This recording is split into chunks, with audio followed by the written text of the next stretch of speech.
शहर की भीड़ भाड़ में रहने वाला आरव एक साधारण सा लड़का था, जिसकी दुनिया उसकी कॉलेज फ्रेंड सानवी के इर्द गिर्द घूमती थी। पहली मुलाकात में ही दोनों के बीच एक अजीब सी जान पहचान हो गई थी। धीरे धीरे हंसी ठिठोली दोस्ती में बदल गई और दोस्ती मोहब्बत में।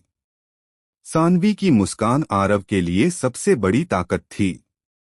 वह उसे सपनों का राजकुमार मानती थी। दोनों अक्सर घंटों बातें करते, भविष्य की योजनाएं बनाते और एक दूसरे के बिना जीने की कल्पना भी नहीं करते थे। लेकिन किस्मत को शायद कुछ और ही मंजूर था। सानवी के घरवालों को जब इस रिश्ते के बारे में पता चला तो उन्होंने सख्त मना कर दिया। वजह सिर्फ यही थी कि आरव एक मध्यम वर्गीय परिवार से था और सानवी एक अमीर खानदान की इकलौती बेटी।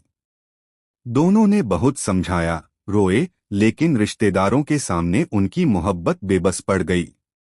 सानवी ने एक दिन आंसुओं भरी आंखों से आरव से कहा, शायद हम एक दूसरे के लिए बने तो हैं, पर एक साथ जीने के लिए नहीं। यह सुनकर आरव का दिल जैसे टूटकर बिखर गया।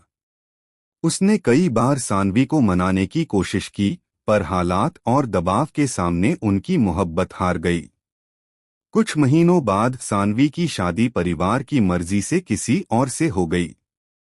शादी के दिन आरव दूर खड़ा होकर उसे लाल दुल्हन के जोड़े में देखता रहा।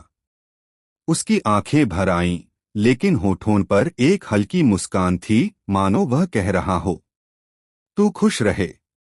यही मेरी मोहब्बत का सच्चा सबूत है। सानवी ने भी पल भर के लिए पीछे मुड़कर आरव को देखा, आंखों में वही अधूरी मोहब्बत लिए हुए। दोनों की नजरें मिलीं, पर अब उनके रास्ते हमेशा के लिए अलग हो चुके थे।